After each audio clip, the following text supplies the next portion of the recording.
Hi, this is Dr. Darwin Hayes, the new dentist coach, with another episode of Ask Dr. Darwin, where you ask questions about your dental health care, or if you have questions about becoming a dentist, you're a pre-dental student, or you're a current dental student wanting to become a resident or specialized, any of those things, you ask those questions and we get those answers to you. If you do have questions, you can send them to me right here at newdentistcoach@gmail.com, newdentistcoach on gmail.com. Also with the videos, please share the videos and also comment. We love your comments. And also select the notifications, because I'll be posting new videos on every Monday of the week. So today's episode on Ask Dr. Darwin, we have a special guest, colleague of mine I've known, oh my goodness, wow, 22 years. When we were 2 years old. Yeah. Known her for a long time. We were I guess we can kind of say we're pseudo classmates. We were in dental school at the same time. She was at the University of Alabama, Birmingham, and I was at University of Maryland. And we met doing one of the national conventions for the Student National Dental Association many years ago. But she's been doing some amazing things. We've been following each other throughout our careers. And she's here today to kind of help you all as new dentists about that next phase, that next part of your careers after dental school, after residency. And it's like the culmination of your dream in becoming a dentist, which is also owning and starting your own dental practice. So today we're joined with Dr. Evelyn T. Samuel, and she's the CEO of the Efficiency Institute. She's also the chief dental officer and the founder of the Samuel Dental Group. And welcome, Dr. Samuel. Thank you so much for having me, Dr. Hayes. Always a pleasure to speak with you. Thanks for having me on the New Dentist Coach Show. Yes. And I like that, the New Dentist Coach Show. That's I like that too.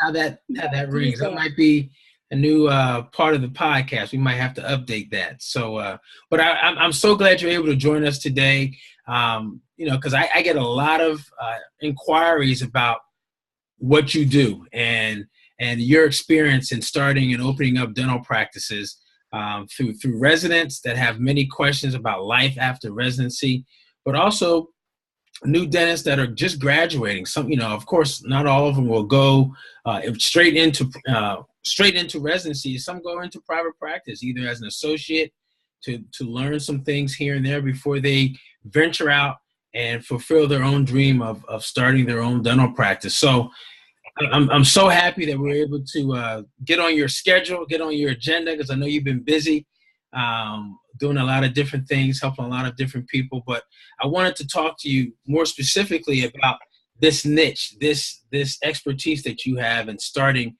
a new dental practice. So tell us a little bit more about how this idea came about and how you started doing what you do. Okay, absolutely. Well, first of all, once again, I'd like to say I'm really excited to be here. Of course, we didn't learn things in dental school, and this kind of happened by chance. After I finished dental school, I did a residency. I did an advanced AEGD, and then after that, I worked in a lot of different practices. So I had a really interesting story. I was in a different practice every day, and bogged down with all of the debt that comes with being a new dentist. I was kind of questioning, this was my lifelong dream. And all of a sudden I had all this debt. I was working in all these different practices. But that was one of the best things that could have happened for me. And at the time I couldn't appreciate it because it was the experience. So working in a bunch of different offices, Mondays and Wednesdays, I was with an HMO practice. Tuesdays and Thursdays, I was with a cosmetic dentist. And then Thursdays and Fridays, I was with a prosthodontist. And on weekends, I did retail. So it was a very unique experience for me. I couldn't appreciate it at the time, but what I was learning is what I like to say, two things you learn in every situation: what to do and what not to do. So I was working in all these different practices, and I noticed that many of them didn't have systems. Like, you know, they were very good clinicians, but they didn't have systems in place, like to teach their team. If they hired a hygienist, they just put her in place to do hygiene, front desk, go do front desk. And so I noticed there were no business systems in place. But I was learning a lot of different things from these people. And as I watched them, I started developing a knowledge of, you know, different, you know, procedures or different things that they didn't do. And those things helped me to set up my practice later on when I set up my practice, my first practice.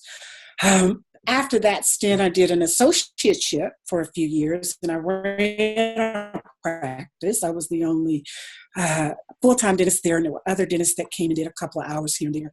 They were specialists, they were instructors, so they would come and do a couple of hours here and there. And there again, I got to kind of see how to run the practice as if it were mine. And I love systems, so I love for there to be order. And so it just kind of happened by chance. I would, you know, study everything. I would look at systems. I would look at how to make things run better. Mm-hmm. And so when I set up my practice, there was literally a system for everything. And I didn't realize that I had a natural knack for business until all these people start calling me and asking me to help with their practices. And I would just do it. I'd be like, okay, you need to do a demographic study, and you need to do this with your team. And I could just devise a plan for people. And I just thought, well, surely everybody knows how to do this, right? But it was like my unique gift that I didn't know that I had at the time. So that's kind of how it happened. And eventually evolved into a consulting company, and now the Efficiency Institute, and now my online course, which shows dentists how to set up a practice step by step. Wow. So that was a long answer. Wow. Well, that was an answer that's, it was a great answer, because I think lots of times a lot of new dentists are still experiencing the things that you've described as far as working in maybe multiple offices. I know we tell a lot of the residents, your first job is not going to be your last job. And you probably will have a couple of jobs that you're working at, and offices that you're working at the same time, until you kind of figure out what's going to be the best opportunity. But you're also developing yourself and developing your clientele during that time. So I always tell them, you know, don't be discouraged if you're only there for 6 months, or if you're only there for a year and you have to move on. It's all part of the process. But I think what you've described, is what most new dentists are still confronted with as an associate, especially now that more are going into these associateship positions where they are in a part of a dental service organization. And a lot of that's due to the enormous amounts of debt that a lot of the graduates have currently right now. So that's a big problem, but it's also kind of leading them and pushing them into one direction that is typically hasn't been always that way. When we came out and graduated over 20 years ago, there was still a motion and to have people kind of start, maybe work a couple of years, buy into a practice, and or work a couple of years as an associate like you did and like I did, and then start your own practice. So I think part of that is still an aspiration for a lot of new dentists, but they just don't know how to do it. They just don't know how to put the business systems together. They don't have the experience. Some may not have the confidence, but I think more of it is they don't have the systems that are necessary to kind of go from step A all the way through step Z to get that practice started and off the ground. So that's why I wanted to have you on, so that we can talk a little bit more about, you know, some of the key takeaways and some of the key things that you help a lot of new dentists, or even offices that are utilizing you for the consulting services. You know, some of the things that you look at and formulating a plan of action for whether it's a new office or whether it's an existing office looking to get some help. So what are some of the key takeaways that you talk to clients about in developing their target or their goal, and getting developing their a new practice or an existing practice that needs a facelift, so to speak. Yeah, absolutely. So if I'm dealing with people that are already in practice, it's kind of the same. And I would say this to the new dentist and even dental students that will be graduating soon. You always start, and this sounds so simplistic, but it's so true. You always start off with your vision.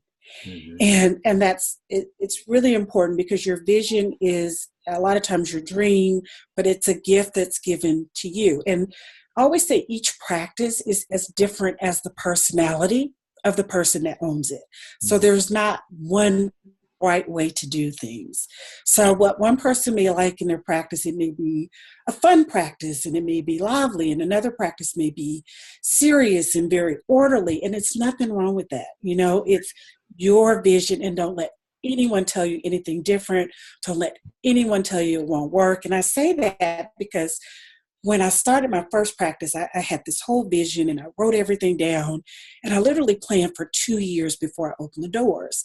And so at that time, I didn't realize it was like my vision statement, because I've always kind of written things down and, you know, said it's going to be like this. I had how it was going to smell, how it was going to feel, the music that was going to be in there. And there were a lot of my advisors or equipment specialists that said my idea wouldn't work. They were just simply like, well, you don't really want to do that because, you know, that's probably not a good idea. Or I used to go to the Small Business Association, and I had a counselor, and he says, well, just because it's a new idea doesn't mean it's a good idea. And I thought, I went home that day and I wrote in my journal, he obviously doesn't know who I am.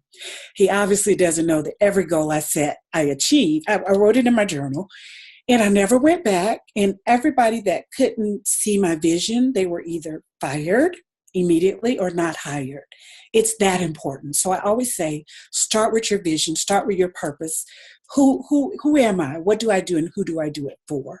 So you decide exactly how you want your practice to be, and you write everything you want for your life and your practice, and then you design your life, and then the practice falls within that.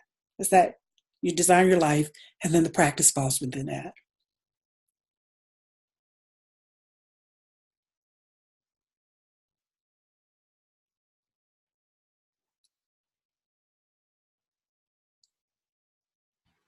So you said start with your vision and things like, you know, who am I, why you're doing it, and you know, design your life and your practice will follow.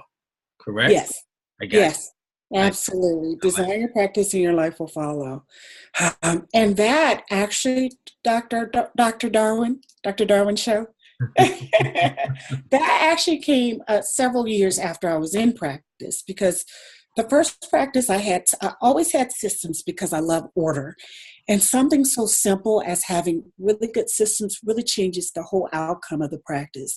It enhances your numbers. It enhances the patient's, you know, experience. It's just the basis for everything. And you have to have all of that stuff documented for your team, how you want everything to be. Because if you don't, people just kind of lend to their own devices to do things. So you got to have it how you want it. Yes. But the whole life follow suit was some years after I had been in practice, and I redeveloped so I could take more time off and do more in less time and be more productive and have, you know, a better quality of life, like more balance. Right. Now you said do more in less time. What does that mean? Oh my goodness. I'm That's sure a there's whole some listeners. I'm sure there's some listeners are like, wait a minute, do more what? and less? What do you mean? What does that mean?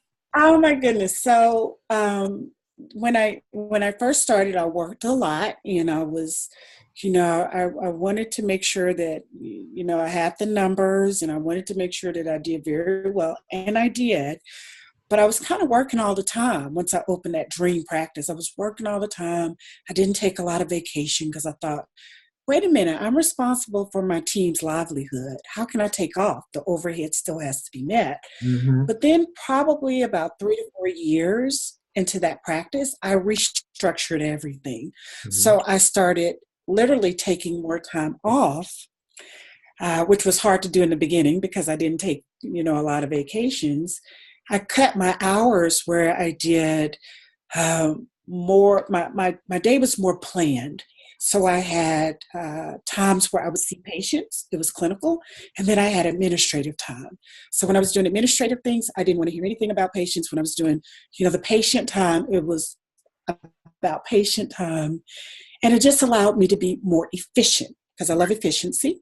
And I started taking more time off and realized that when I did that and when my team and I took off more, we came back and we were more productive. So we were literally doing more in less time because we were more productive. We were taking, vacations and time off, recharging our batteries, booking our schedule so that our schedule was predictable and not just, you see 100 patients and you've not produced anything at the end of the day. Right. So we had the block book for purpose and so we did more in less time. Wow. Yeah, I think that's a concept that a lot of new dentists don't know about and probably won't be exposed to until years to come in their careers. Right. But it's a great concept. Now, is that something that you teach in the Efficiency Institute? Is that part of, is that a component of what you're teaching in the Efficiency Institute, or even as part of your programs for developing your dental practice? How does that fit in? Well, that's generally when the office is up and running, because I do have an online program. It's a completely online program. It's called How to Start a Practice from Scratch, a step-by-step approach to launching your new dental practice. Wow. And I basically devised that because I think my superpower, everybody has a superpower, but I think my superpower is finding other people's superpower. Mm-hmm. So meaning I can, go into an office, I can see what they're doing, and I can immediately see what they're doing well and what they can hone in on and what they can change. So I think that the systems and finding other people's superpower is my superpower.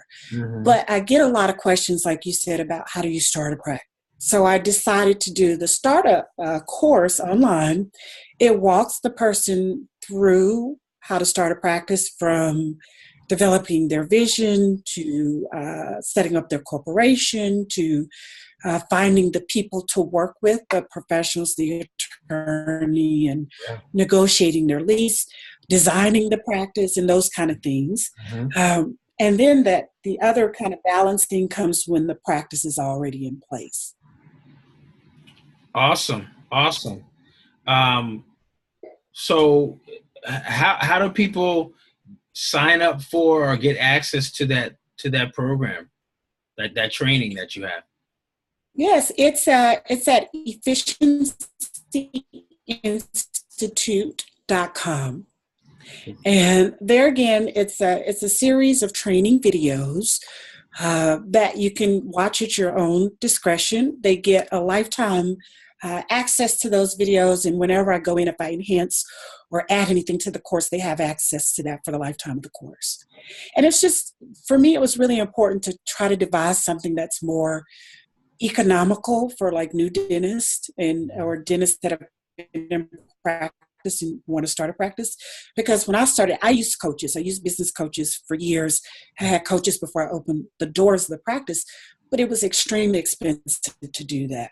And someone coming out of school with the kind of debt that they have, they may not be able to spend $28,000 to $50,000 on a consultant. So this just kind of helps them if they can do it themselves, like a DIY. It walks them through, and they can do it at their own time, at their own pace.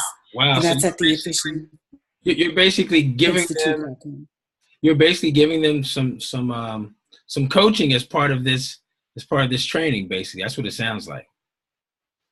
Absolutely. And people who sign up, I have a mastermind group that I've set up on Facebook so the dentists can work together. So they're going through the same things. We can all, I get in and I chime in on some of the startup questions. And then there's other dentists that are going through the same process, and they can kind of hammer out, or maybe they've done something and the other person is now going through that. And then they get, like you said, a couple of coaching calls with me as well. That's awesome. So where can people find that mastermind group? You said it's on Facebook? So that is for the people who go through the course. And it's the efficiencyinstitute.com for the How to Start a Dental Practice course. So once they sign up, they actually become a part of the mastermind for the How to Start a Practice group. And I am actually I'm going to develop the Efficiency Institute group too as a general group as well on Facebook. So they can join that as well. And that's a free group. Okay. Awesome. So a couple more questions that we had for you. Tell us a little bit about what you're finding, the people that are reaching out to you. What are some of the things that they are coming to you with, as far as if they've been an associate for a while, or if they've tried some type of startup themselves? Like what are some of the things that people are coming to you, asking you help on, as far as what has been their biggest challenge? So a lot of people say exactly, what you said a while ago. I just don't know where to start. Or, for the new dentist, it's usually, what if I don't have enough experience? It's kind of like that fear factor, Mm-hmm. What if I fail? Or what if I don't have enough experience? And I just got out of school a couple of years ago, and how will I handle it? And just not being equipped for running a business. So that's what a lot of people's kind of chief complaint, so to speak, is where do I start? How do I find a team? That's a big one. How do I, people who are already in practice, their concern is how to find team members. Like, how do I hire people? How do I find the right people? And even with the coaching, there's a whole system and a whole science behind hiring the right team members, personality assessments, and just things you should go through when you're hiring your team. And some of that is all included in that webinar as well. Actually, there is a whole one of the modules is on how to hire your team. So I actually do go through that in the How to Startup as well. Okay. That sounds good. So you said you mentioned some modules. So how many modules is the training? And just kind of like can you give us an overview of some of the actual titles? Because I think those are the things that people would want to know, in addition to seeing, but just kind of getting an idea of. Because I think getting an idea is good, because what happens is a lot of times, we don't know what we don't know until we realize we don't know it. And in these types of trainings, it's helpful to kind of know what you're looking at, and having a title that kind of give you some guideposts into helping to developing your business acumen, and kind of give you a GPS as to where you're going in this process. So what are some of the modules, and like the names and how you have it structured? Right. So I start off with the very first one is, of course, developing your vision.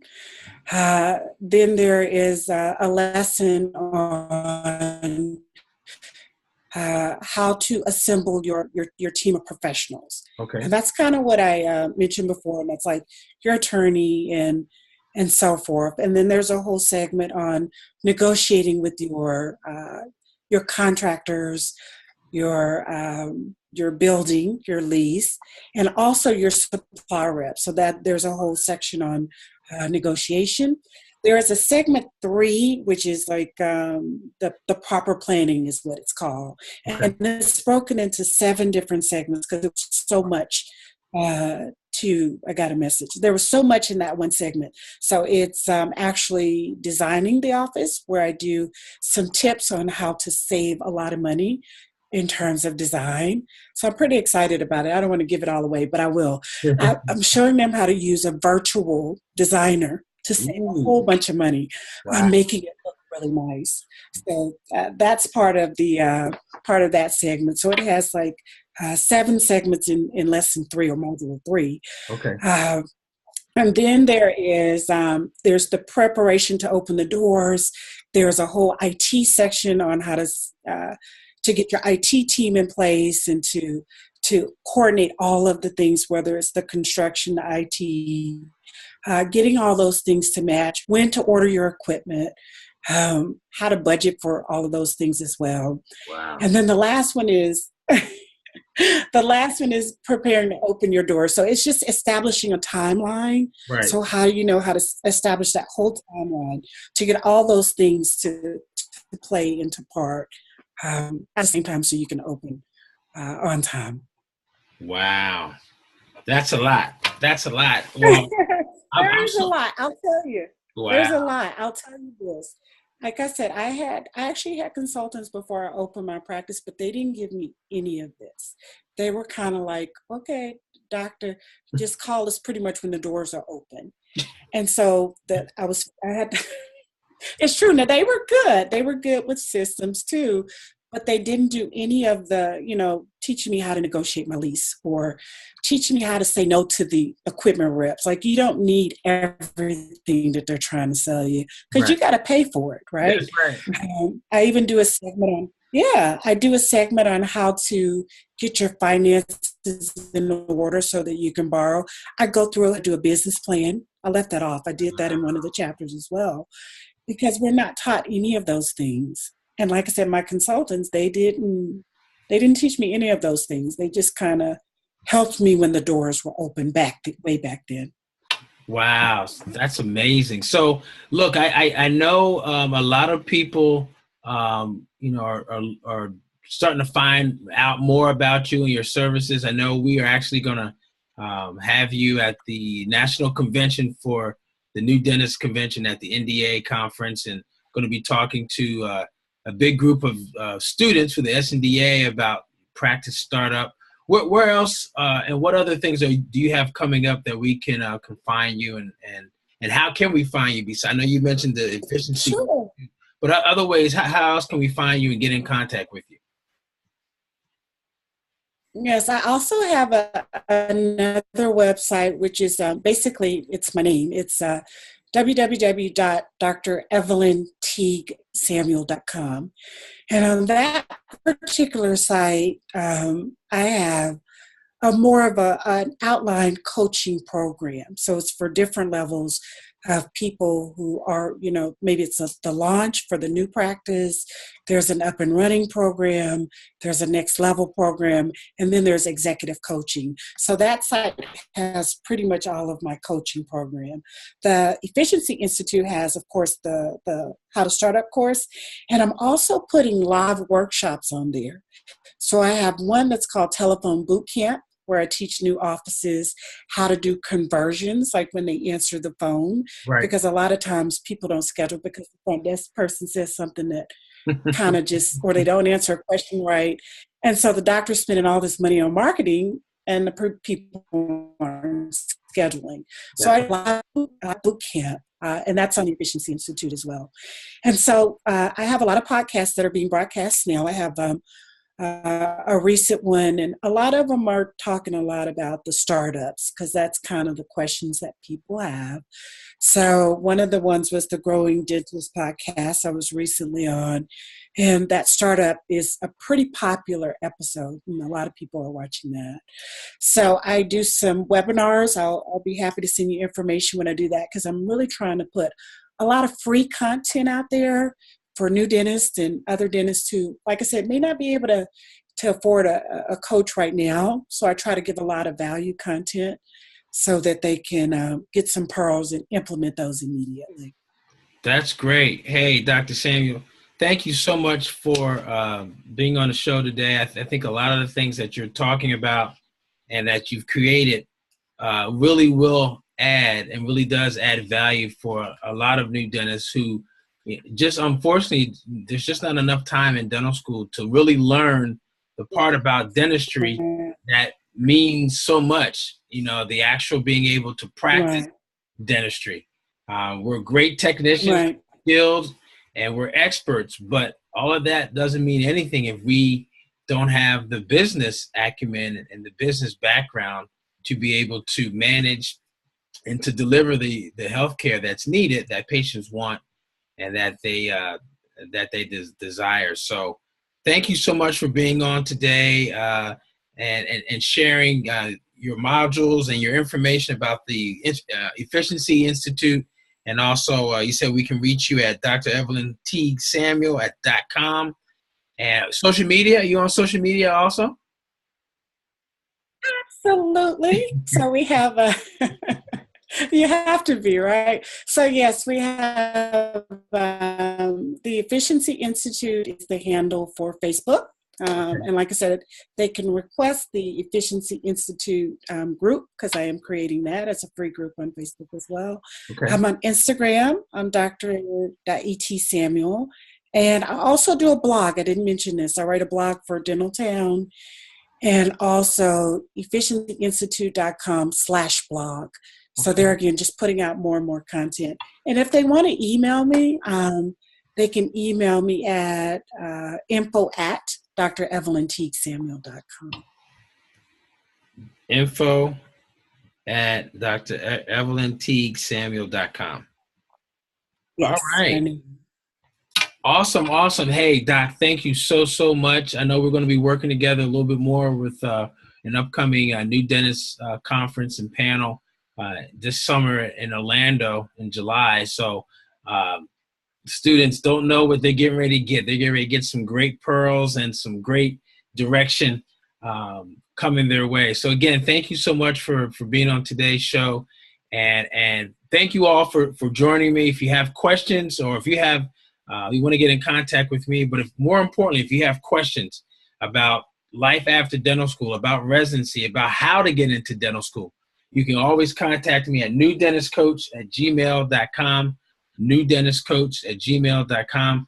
Hey, leave us a comment down below. Where am I at? Down here somewhere. Leave a comment down here about today's podcast, about today's show. What did you like? What was helpful? What other questions do you have about what we talked about again today? I love hearing your comments. It's like water that I drink up and use for nourishment. So more comments, and also feel free to share this channel and also this episode. Again, Dr. Samuels, thank you so much, and take care. We'll see you soon. Thanks for having me. Take care. Bye-bye. Bye.